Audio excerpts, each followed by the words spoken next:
월스트리트 폴 주린이 10회 시작합니다. 저는 진행을 맡은 Z세대 주린이 최다희 인턴 PD고요. 오늘도 경제가 어려운 2030 주린이들을 위해 두 분의 기자님 자리해 주셨습니다. 한승우 기자님, 네, 안녕하세요. 김혜민 기자님. 안녕하세요, 김혜민입니다. 네, SK텔레콤이 기업 분할을 앞두고 있습니다. 어떤 방식으로 분할을 진행할지 또 시장엔 어떤 변화들이 예측되는지 짚어보고요. 그리고 갈팡질팡하고 있는 부동산 현재까지 어떻게 진행되고 있는지 상황 짚어보도록 하겠습니다. 기자님들 잘 지내셨어요?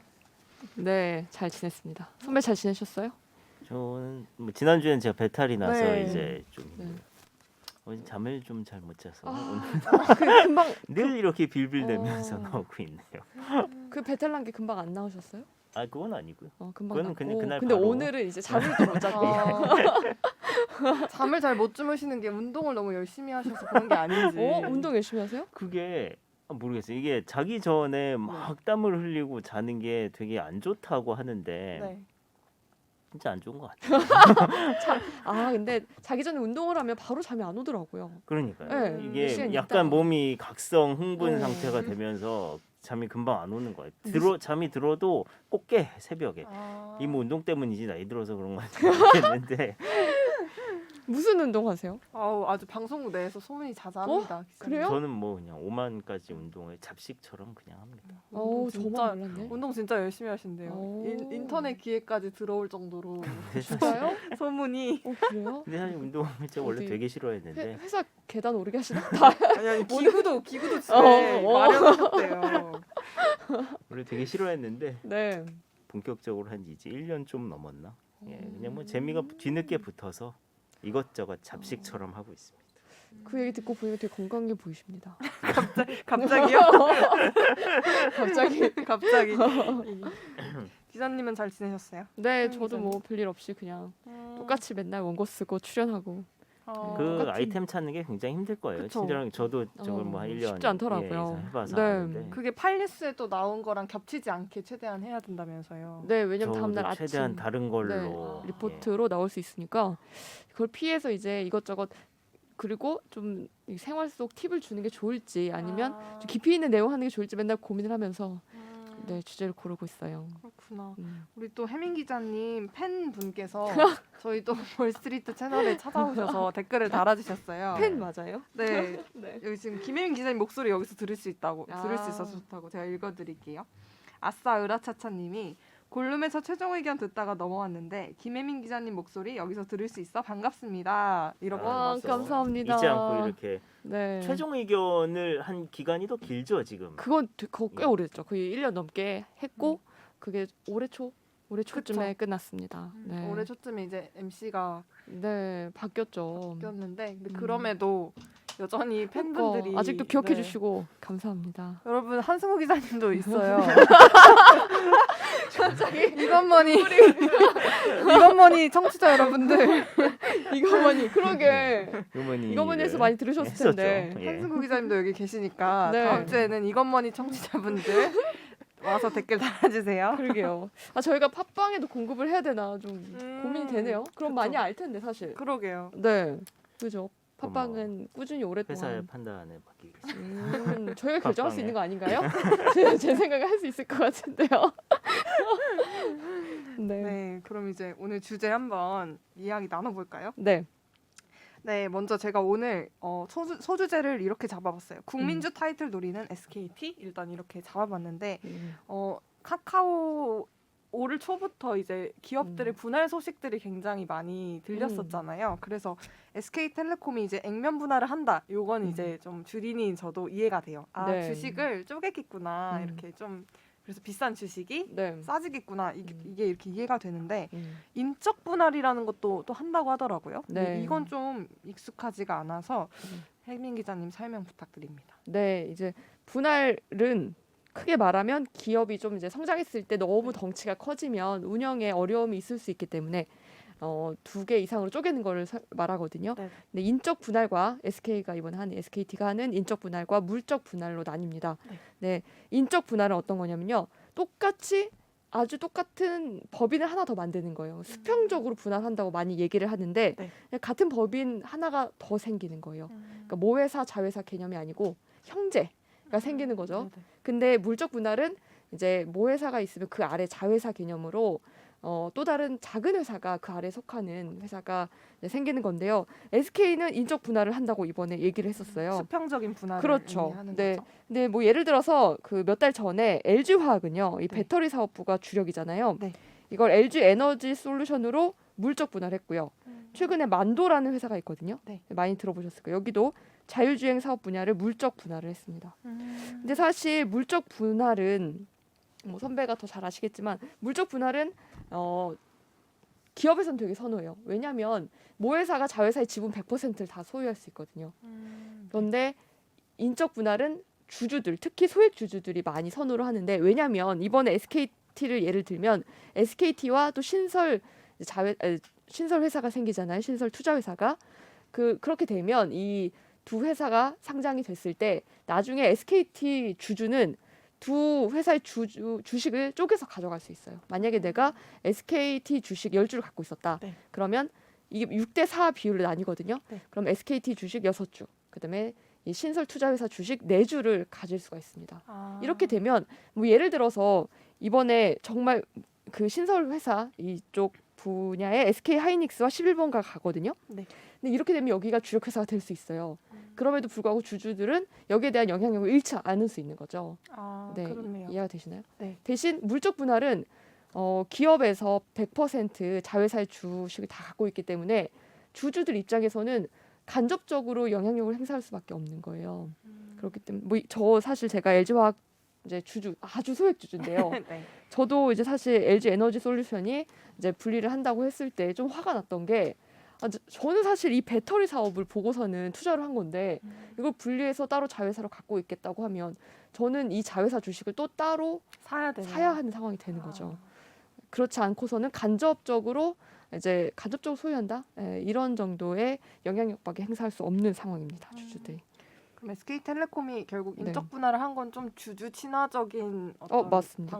그래서 방식의 제가 볼수 SK텔레콤에 있겠네요. 직접 물어봤거든요. 네네. 왜 인적 분할이 기업한테 그렇게 유리하지는 않다고 하는데 왜 했냐 그랬더니 사실 뭐 다 준비해 왔겠죠. 기자한테 물어보는 거 방송 나갈 거라 생각하고 주주 가치를 가장 중요하게 생각했다. 이거 첫 번째로 얘기했고요. 장기적으로도 이제 적극적인 투자를 하려면 물적 분할보다는 인적 분할이 낫다고 봤다라고 얘기를 했고요. 반대로 또 제가 예전 LG화학 때도 한번 물어봤었어요. 네. 여기는 왜 물적 분할했습니까? 그랬더니 뭐 IPO 같은 걸 통해서 투자를 더 많이 받을 수 있기 때문에 IPO 뭔지 혹시 이제 아시나요? 기업 네. 공개 네. 끝이에요, 그게? 기업 공개인데 네. 이제 기업 공개가 뭐 어떨 때 하는지 우리가 예전에 한번 했던 것 같은데. 예, 기업 공개. 상장을 할 때 네, 이제 맞아요. 기업 공개를 그쵸. 하죠. 공모주 살 때. 네네네. 우리가 공모주 살 때 돈을 더 내잖아요. 네. 그 주식을 사려고. 그럴 때 그렇게 투자를 받을 수 있다는 얘기예요. 음. 그러니까 LG 에너지 솔루션 기업 공개하고 이것도 공모주 우리가 살 수 있거든요. 네. 이제 그렇게 되면 투자를 외부에서 더 받을 수 있겠죠. 이렇게 해서 우리가 사업을 더 불려나갈 수 있기 때문에 우리는 물적 분할을 했습니다라고 주장을 합니다. 하지만 그 사이 보면 주가가 꽤 많이 떨어졌죠. 그게 뭐 김혜민 기자 얘기했다시피 LG화학을 가지고 있는 주주분들 대부분은 그 2차 전지 배터리를 보고서 네. 들어갔을 텐데 그 사업을 이제 별도의 회사로 떼어내고 네.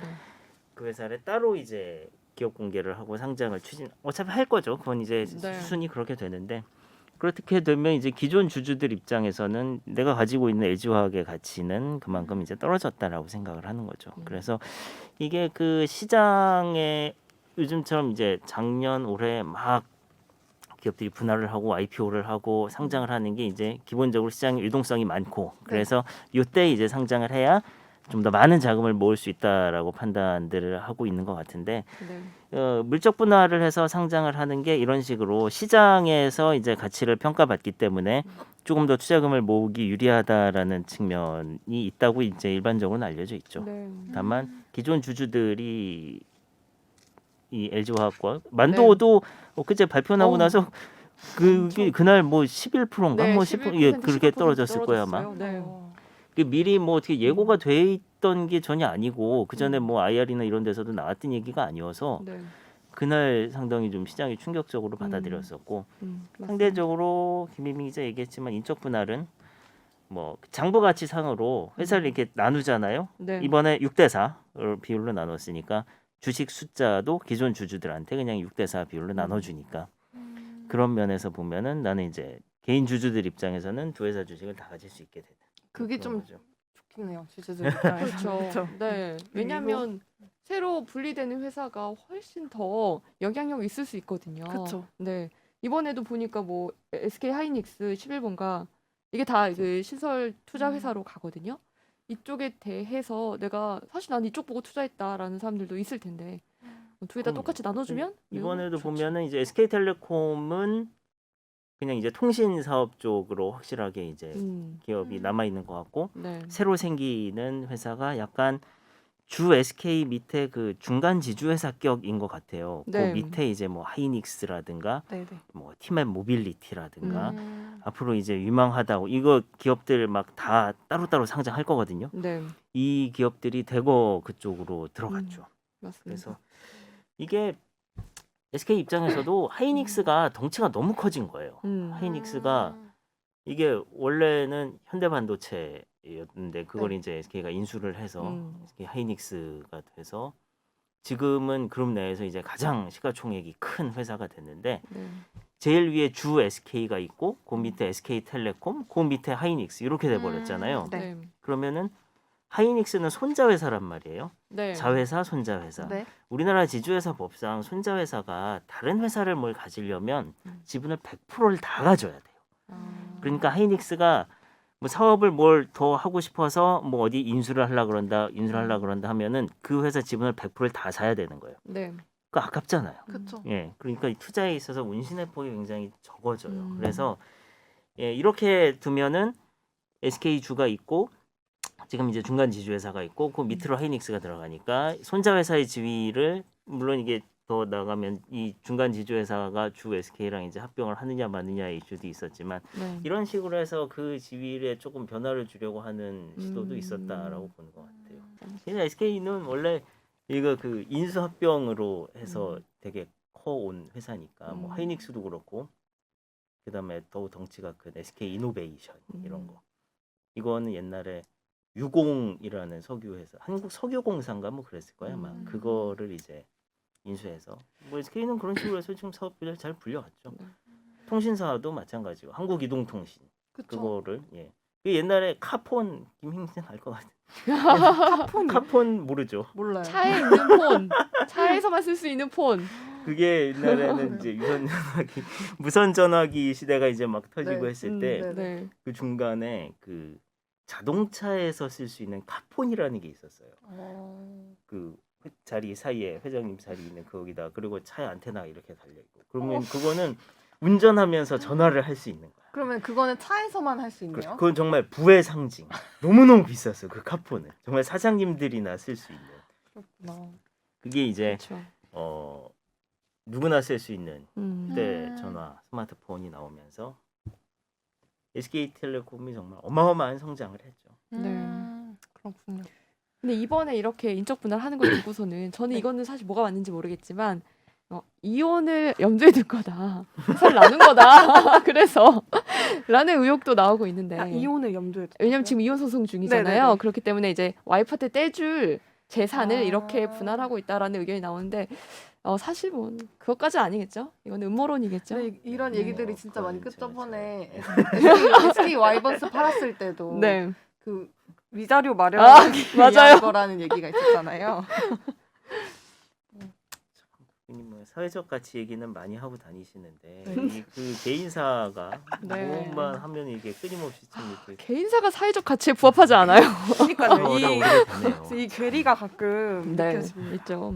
그리고 하나 더 말씀드리고 싶은 네. 게 그 LG화학 제가 LG화학 이제 정말 소액 주주 아니 자꾸 근데 너무 말씀드리는데 너무 힘들어하시는 거 보니까 근데 소액주가 그때 이게 아니신 거 아니에요? 100만 원 가까이 갔다가 한 80만 네. 원짜리 떨어졌다가 지금은 아. 또 좀 올라오지 않았어요? 다시? 지금도 80만 원 초반대예요. 아. 근데 이게 최근에 이 크레디트 스위스라는 곳에서 보고서를 한번 냈었어요. 이게 네. 정말 큰 영향을 줬는데요.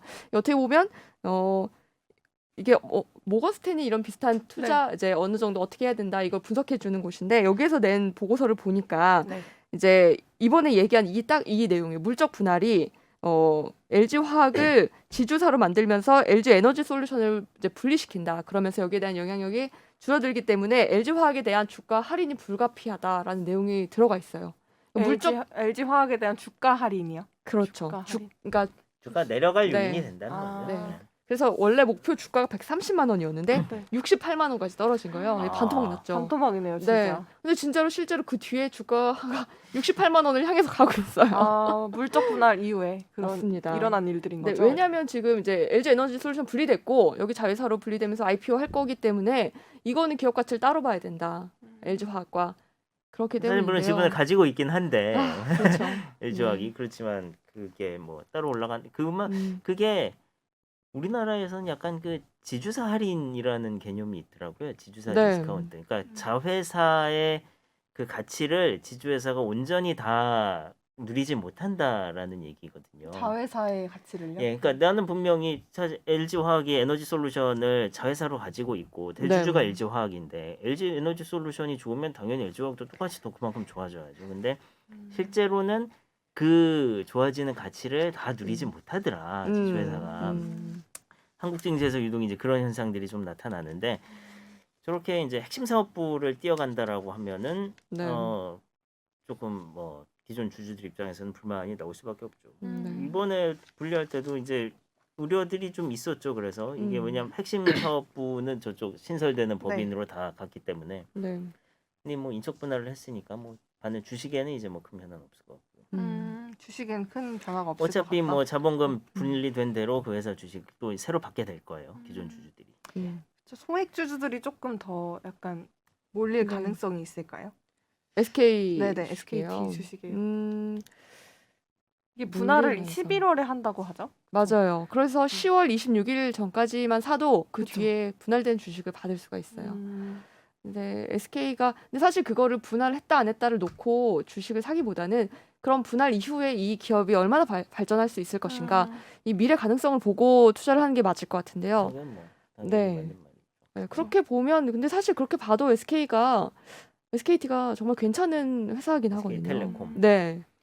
저는 사실 몇 년 동안 쳐다도 안 보던 네. 주식이었는데 왜냐면 제 뿌리 깊은 인식은 통신 회사는 끝났다라는 생각을 오래 네. 전부터 하고 있어서 사실 안 본 지 오래됐어요. 왜냐하면 아까 얘기했다시피 카폰 같은 게 이제 사라지고 전 국민 LTE. 휴대전화와 네. 스마트폰이 보급되고 막 이런 거 할 때 그때 SK텔레콤은 정말 어마어마한 회사였습니다. 네.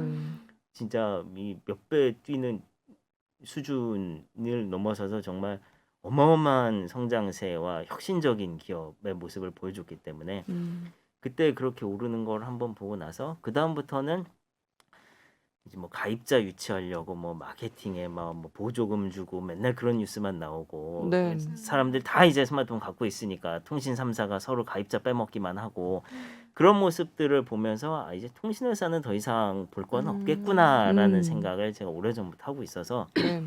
관심을 안 둔 게 오래됐는데 뭐 최근에 이 분할 이슈도 있고 뭐하고 해서 봤더니만 또 최근에는 올해는 특히나 통신사들이 굉장히 실적이 좋았더라고요. 엄청 네. 지금 조용히 웃고 있어요.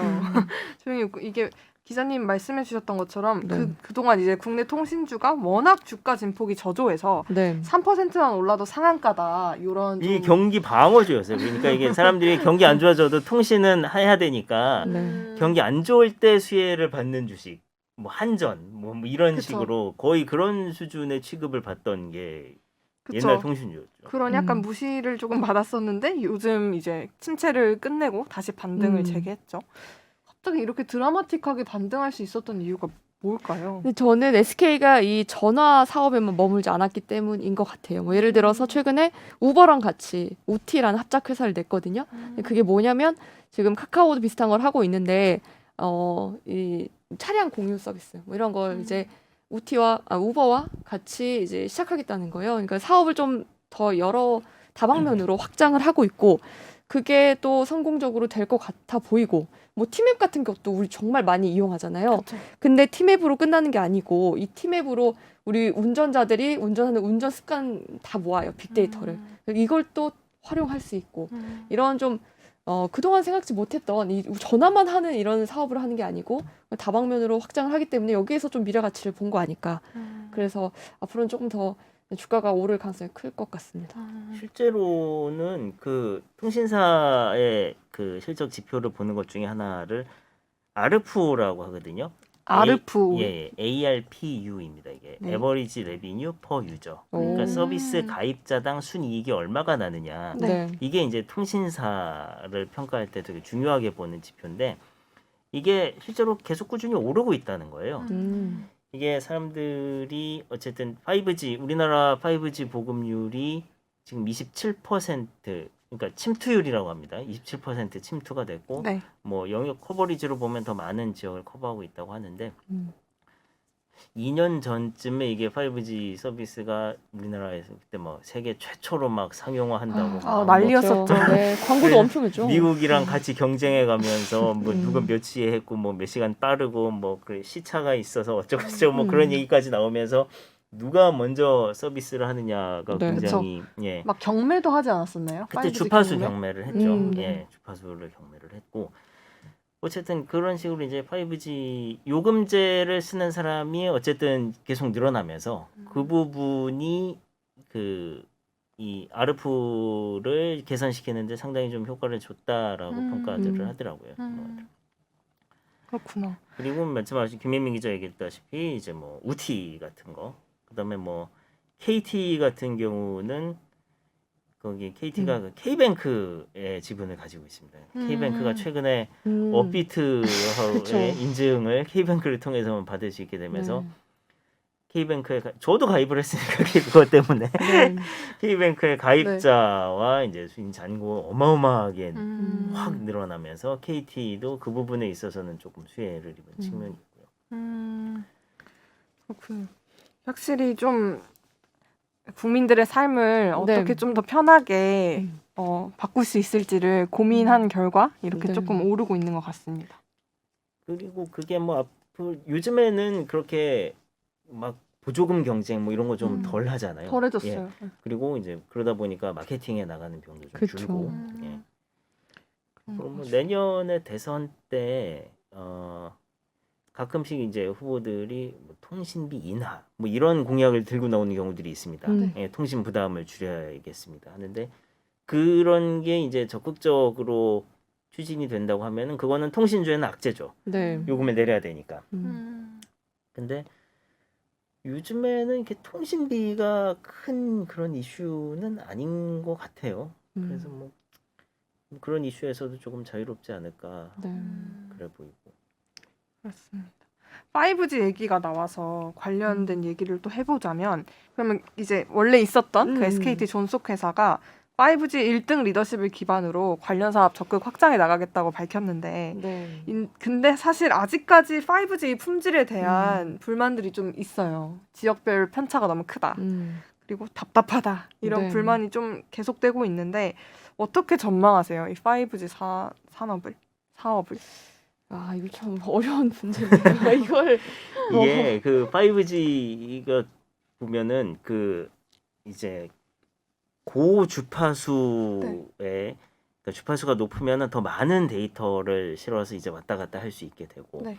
그래서 처음에 5G 서비스가 도입이 됐을 때 이게 있으면은 막 뭐 핸드폰으로도 막 AR을 막 할 수 있고 VR, AR을 할 수 있고 뭐 게임도 다운받을 필요 없이 그냥 스트리밍으로 게임을 돌릴 수 있는 뭐 어쩌고저쩌고 막 그러면서 되게 많이 홍보를 했습니다.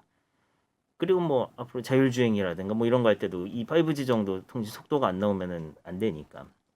근데 5G라고 해서 이게 다 같은 5G가 아니고 주파수가 3.5GHz 그러니까 좀 낮은 대역의 주파수가 있고 네. 28GHz라는 아주 더 고주파 대역이 있어요. 더 고주파 대역일수록 당연히 더 많은 데이터를 보내고 받고 할 수 있습니다. 네. 근데 이게 단점이 도달 거리가 짧고 이런데 이제 잘 돌아가지를 못해서 중계기를 엄청 많이 달아야 돼요. 중계기요? 예. 그러니까 돈이 많이 들어 이걸 꾸리는 데는. 그렇네. 그래서 통신사들 우리나라 5G라고 해도 28GHz 이 mmWave라고 하는 고주파 대역의 설비는 잘 투자를 안 했죠. 네. 상대적으로 이제 3.5GHz 요거는 기존 LTE 대역하고도 근접해 있기 때문에 투자 비용이 많이 들지 않았고 그렇게 촘촘하게 설치할 필요도 없었고 근데 이러다 보니까 기존의 LTE랑 비교했을 때 속도만 조금 빠른 정도. 그러니까 5G라고 불러서 우리가 기대했던 어떤 그런 혁신적인 모습을 할 수 있는 막 그런 정도의 서비스는 나오기 힘들었다는 거죠. 그래서 앞으로 진짜 5G가 된다고 하면은 저 고주파 대역, mm웨이브 대역의 설비 투자와 거기서 뭘 할 수 있는지에 대한 그게 이루어져야 되거든요. 미국이 2년 전에 우리랑 비슷한 시기에 5G를 처음으로 막 했다고 선전을 했지만 거기는 이쪽 고주파 대역 위주로 이제 진행을 하려다 보니 그만큼 그 이후에 투자가 거의 일어나지 못했어요. 그리고 거기 또 땅덩이 얼마나 커요. 거기 그렇죠. 어떻게 또 더 많이 갈 거야, 그거를. 맞아. 우리나라도 지금 잘 안 되고. 그래서 이게 한 2025년 정도 이후는 돼야 그러게요.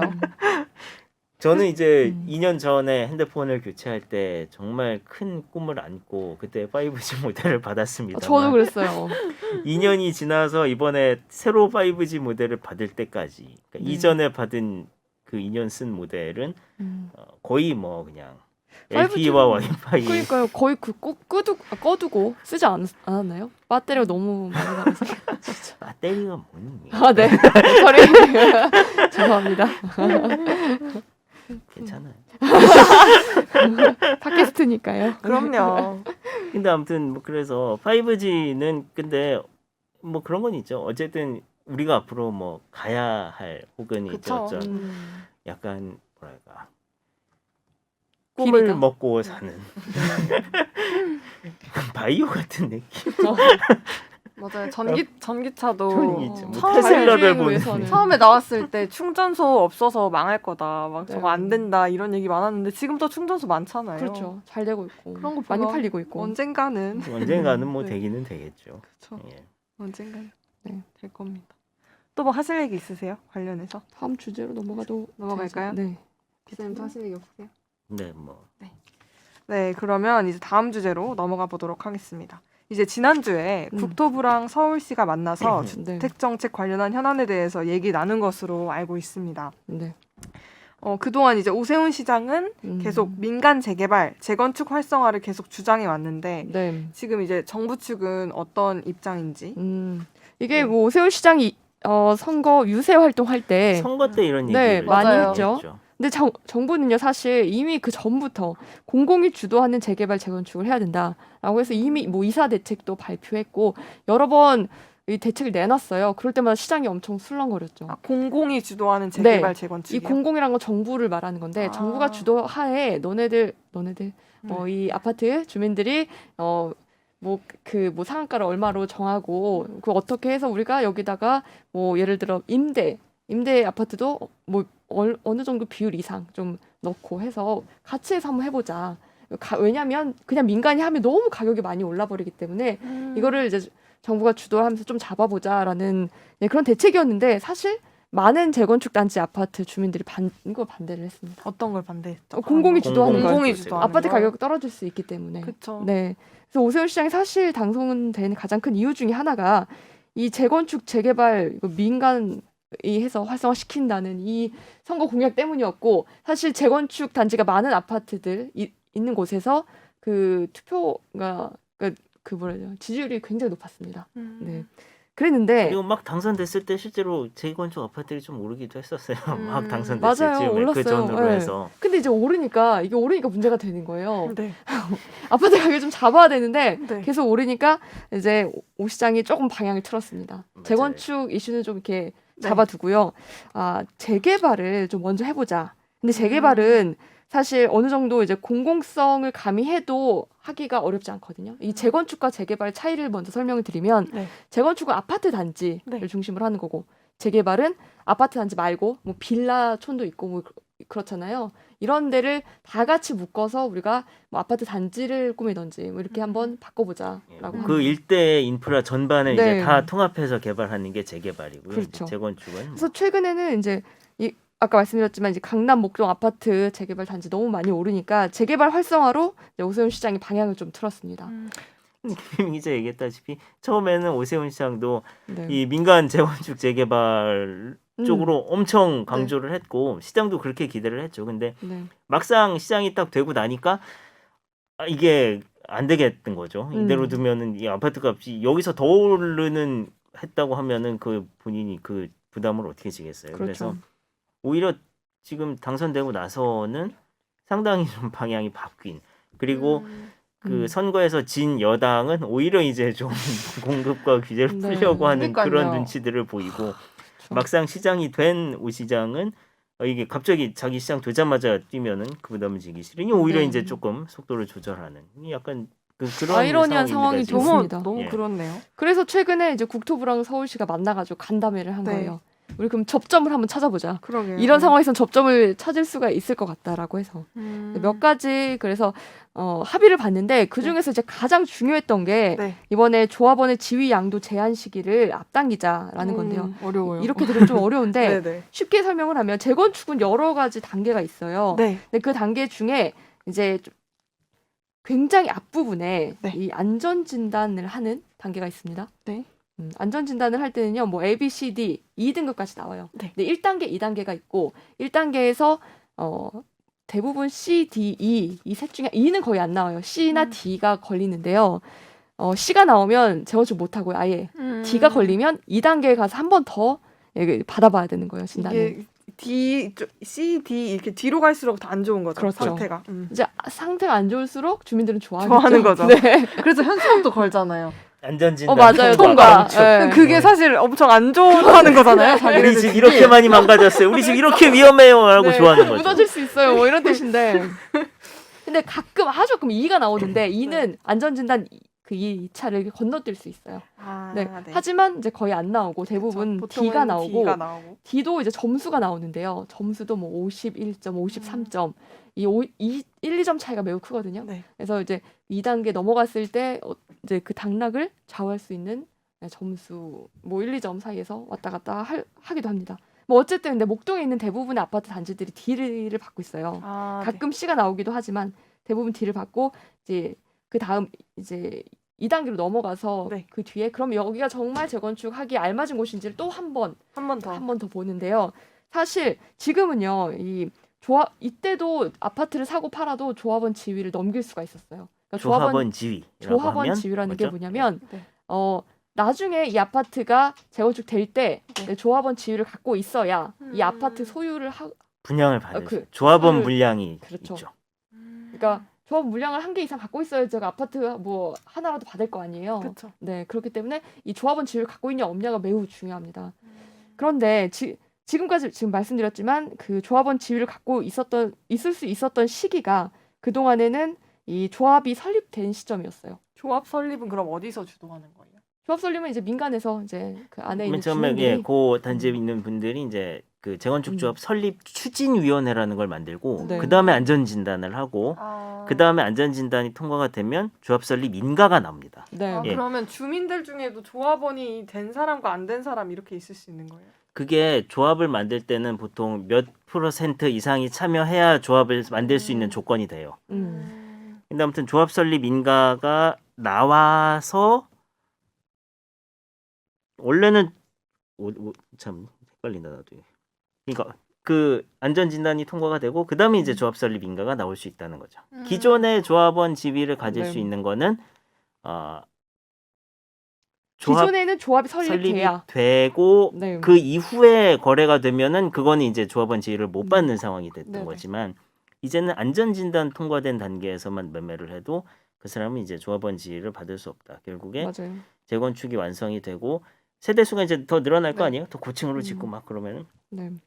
그러면 이제 조합원들이 거기서 이제 뭐 좋은 층수라든가 좋은 향 뭐 이제 이런 거를 딱 추첨을 해서 가져가고 나머지 물량은 이제 일반 분양의 형태로 네. 청약을 해서 그렇게 이제 받아가게 되는데 음. 사실 재건축 물론 재건축 아파트를 가지고 있는 사람들 중에도 뭐 1주택자라든가 실수요자가 물론 있을 수 있는 것이고 그렇지만 강남에 그렇게 막 수십억대 하는 그런 재건축 아파트들을 사실 실수요자라고 하기는 좀 어렵고 네. 그분들은 이제 투기 수요라고 보는 게 사실은 맞는데 음. 그 상황에서는 이게 그렇게 조합원 지위를 못 받는다고 하면은 이 사람들은 거기 그 비싼 돈을 주고 거기 그렇게 네. 그쵸. 재건축 아파트를 살 음. 이유가 없죠. 근데 아까 앞에서 이 안전진단 얘기를 길게 한 게 이제는 안전진단을 통과하면 지위를 못 넘긴다는 거예요. 조합원 지위를. 그렇지. 뭐 예를 들어서 지금 안전진단 절차가 진행 중인 목적 아파트가 엄청 많은데 아직까지 넘길 수 있어요. 근데 이게 만약에 통과돼 버렸다 하면 그 뒤에는 나는 이걸 계속 갖고 있거나 팔더라도 조합원 지위까지는 양도가 안 되기 때문에 이걸 살 사람이 사실상 거의 전무한 거죠. 근데 문제는 뭐냐면 안전진단 통과해서 이 재건축 아파트가 설립이 될 때까지 아파트 준공, 착공 지나서 준공이 될 때까지 10년이 넘게 걸릴 수도 있다는 점이에요. 음마 아파트도 한 10년 됐을걸요? 저기 10년 넘은 거 아니에요? 그래서 그러면 이제 여기 재건축 아파트를 갖고 있는 소유하고 있는 주민들은 그 사이에 우리 재산권은 침해를 받고 있다라는 그러게요. 주장을 지금 하고 있습니다. 제가 이해한 게 맞는지 모르겠는데 네. 그럼 이제 보통 조합원에 가입하는 이유는 이 재건축이 되고 난 이후에 어떤 그런 차익, 네. 좀 더 아파트가 집값이 비싸지고 나면 사실 재건축을 그쵸. 사는 심리는 그쵸, 그 그 차익을 그렇죠. 얻어서 좀 차익도 이렇게 있고 내가 이 아파트에 그냥 계속 살고 싶다. 두 종류가 있겠죠. 있겠지만 근데 둘 중에 차익을 얻겠다는 건 이제 앞으로 안 된다는 거죠. 아, 네. 그게 근데 사실 너무 오랫동안 안 된다. 뭐 1, 2년이 아니고 이게 10년 넘게 안 될 수도 있다라는 가능성이 있기 때문에 그래서 주민들이 이제 반발을 하고 있고. 근데 사실 이렇게 되면 또 한 가지 가능성은 뭐냐면 이렇게 오히려 조합원 지위 양도 못하게 막아놓으면요. 안전진단 이후에 준공까지 매우 빠르게 진행이 될 수도 있어요. 반대로. 왜냐하면 재산권 침해를 당할 수 있으니까 오히려 그리고 이분들은 진짜로 실소유자들이다. 빨리빨리 진행을 하자 하면 뭐 5년 안에도 진행할 수 있게 또 그런 측면도 바뀔 수도 있겠네요. 있겠죠. 근데 이건 사실 가능성이니까 누구도 알 수가 없는 거예요. 이거는 뭐 네. 여야가 지금 합심해서 그러게요. 동의를 한 부분이기 때문에 네. 지금 근데 네. 이 정권에서는 정권 초기부터 특히 이 재건축 단지들이 집값을 올린다라는 인식을 굉장히 강하게 가지고 있었어요. 네. 재건축 아파트 사는 사람들 중에 음. 무슨 투기 세력. 실수요자가 얼마나 되겠느냐, 대부분 음. 투기 세력 아니냐라고 했는데 아시다시피 이게 재건축이 되면 분양가를 비롯해서 집값이 확 올라가고 네. 그러면 그게 주변으로 퍼져나가고 그렇게 해서 이제 집값을 통째로 들썩이게 만든다라는 게 이 정권 초기의 그 인식이었기 때문에 이 재건축은 투기 세력 요 공식은 이제 뭐 요즘 머릿속에 가지고 있는 것 같고 뭐 그 연장선상에서 재건축에 대한 규제 어떻게 보면 이것도 이제 재건축에 대한 규제가 세진 거죠. 네. 그렇네요. 네. 그런 면에서 뭐 이해를 할 수 있지 않을까 싶은 생각이 듭니다. 오 시장도 동의를 한 것이고. 네.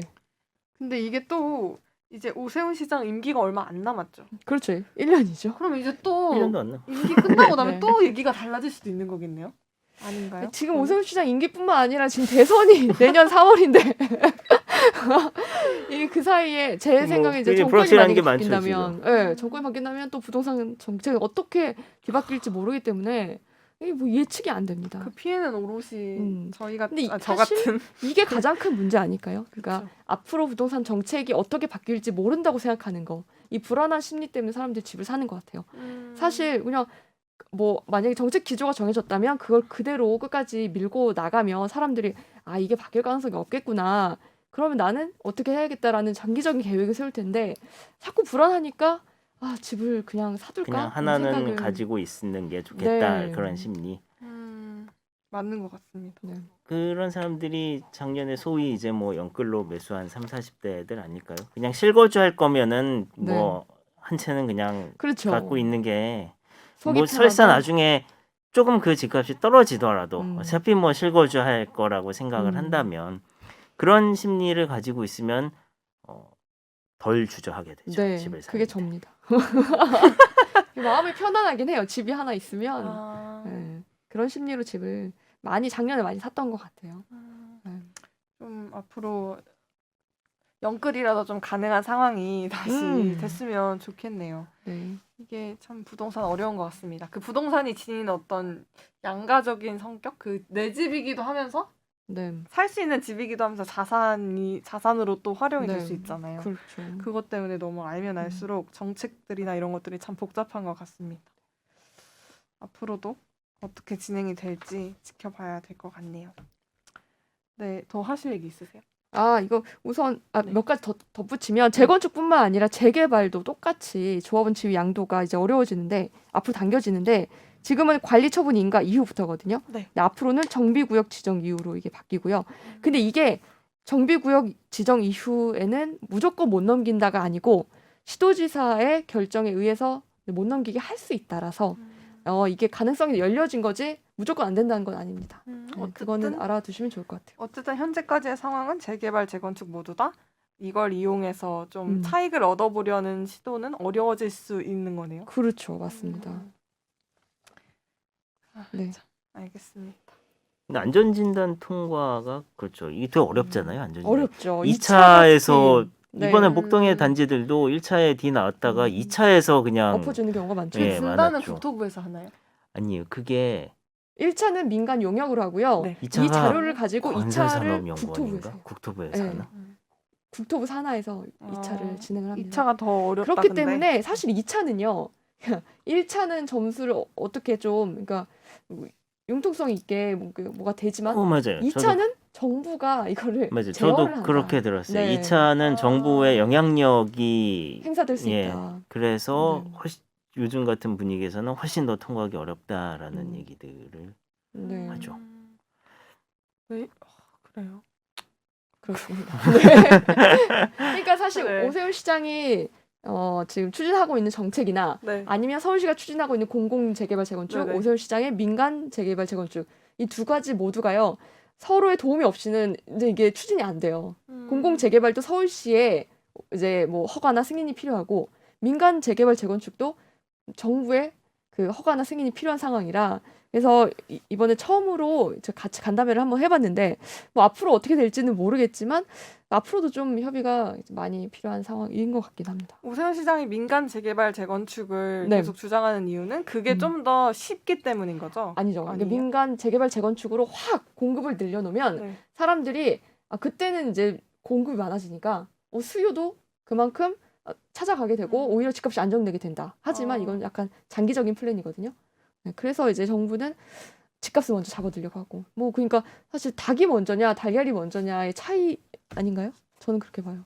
집값을 먼저 잡아야 되냐 공급을 늘려야 되냐. 근데 집값을 먼저 잡는 걸 지금 이번 정부가 계속 실패했잖아요. 그렇죠. 그러면 공급을 이제 늘리는 게 맞는데 그러려면 이건 좀 장기적으로 가야 되거든요, 사실. 그런 데서 이제 사실 공급을 늘려서 집값을 잡는다는 데 대해서 저는 뭐 굉장히 그동안 부정적이었는데, 그러니까 이 최근 이제 부동산 폭등이 오기 전에요. 예, 아니면 아주 그 초기까지도. 예. 아니 뭐 다들 서울로 몰리는데 대체 뭐 어디까지 공급을 늘려야 그럼 이게 안정이 된다는 소리냐? 네. 공급을 늘려서 집값이 안정이 된 사례가 얼만큼 있었는가 뭐. 그에 대해서는 되게 학계에서도 논쟁이 있어요. 예, 여러 가지 연구원이라든가 뭐 교수님들이나 연구한 결과들을 보면은 이제 과연 어떤 요인 때문에 뭐 저때 집값이 하락했느냐, 뭐 여러 가지 이제 요인들이 있는데 뭐 이명박 정부 때 집값이 하락한 게 저기 뭐 보금자리 주택 공급을 늘려서 그런 거다. 아니다, 저때는 금융위기의 여파로 저렇게 자산가치가 떨어진 거다. 어느 요인이 더 큰 거냐? 그거에 대해서는 사실 아무도 알 수 없죠. 연구들은 많이 하시지만, 근데 최근에 이게 공급이 이렇게 조여진 상태가 오래 지속이 되면서 정말 그 새 아파트라든지 뭐 좀 괜찮은 조건의 아파트들이 이제 정말 점점 안 나오네라는 심리를 사람들이 가지게 된 게 집값 폭등에 영향을 준 거는 맞는 것 같아요. 네. 지금 상황에서 진단을 해보면. 네. 그렇군요. 지금 부동산 관련 정책들은 계속해서 나오고 있어요. 그 송영길 의원이 또 이야기한 누구나 집, 특이한 제도를 네. 누구나 집 뭐 이런 것도 내놓고 있고 한데 네. 앞으로 또 다음번에 부동산 관련 이슈들도 종종 짚어보면서 진행 상황을 알아보도록 하겠습니다. 그럼 이제 마무리할까요? 네, 좋습니다. 네, 오늘 SK텔레콤의 분할 이슈 그리고 또 저기 국토부와 서울시의 부동산 정책 어디까지 와 있는지 짚어봤습니다. 네, 여러분 오늘도 재밌게 들으셨으면 댓글 남겨주시고요. 좋아요랑 구독도 눌러주세요. 여기는 알림 설정은 없나요? 알림 설정 다 있어요. 아, 여기도 있어요? 네이버 오디오 클리어도 있어요. 알림 설정. 네, 여러분 오늘 그럼 방송 여기서 마치겠습니다. 감사합니다. 네, 수고하셨습니다. 감사합니다.